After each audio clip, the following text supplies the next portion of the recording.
हरिही ओम. श्री स्वामी समर्थ. म्हैसूरहून 60 वर्षाचा एक कानडी गृहस्थ नरसाप्पा स्वामींचा अनुग्रह व्हावा या हेतूने अक्कलकोटला आला आणि स्वामी सेवा करू लागला. एक दिवस पुराण चालू असताना स्वामींनी नरसप्पाला जवळ बोलावलं. एक वही त्याच्या हातामध्ये दिली. त्या पानावरती कानडी भाषेमध्ये उपदेशपर लिहिलं होतं की भगवत गीता म्हण म्हणजे तुझं कार्य होईल. ते वाचून अतिशय आनंद झाला नरसप्पाला.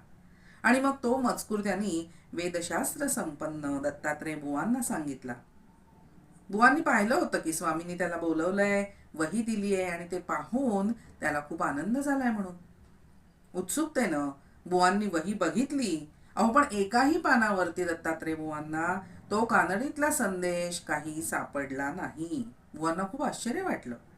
तरी सुद्धा त्यांनी नरसप्पाला गीता शिकवायला आरंभ केला. बरं, पुढे एके रात्री झालं असं की अचानकपणे नरसप्पा घामाघूम होऊन उठून बसला आणि स्वामी महाराज थोर ईश्वर आहेत, स्वामी महाराज थोर ईश्वर आहेत असं वारंवार वारंवार म्हणायला लागला. इतक्यात स्वामी महाराज तिथे आले. त्यांनी विचारलं, काय रे, स्वामी महाराज ईश्वर आहेत हे तू कशावरनं म्हणतोयस बाबा? त्यावर तो म्हणाला, मला स्वामींनी वैकुंठामध्ये नेलं. सुवर्णाच्या मंदिरामध्ये सुवर्ण सिंहासनावरती श्रीराम प्रभू, सीतामाई, लक्ष्मण, भरत, शत्रुघ्न, मारुतीराया या सगळ्यांचं दर्शन करून मला परत आणलं. माझं सगळं हे पाहून डोळे दिपून गेले हो.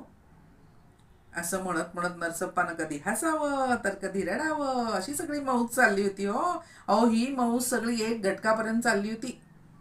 सगळ्यांच्या ध्यानामध्ये आलं की ज्या हेतूने नरसप्पा इथे आला होता तो हेतू साध्य झालेला आहे.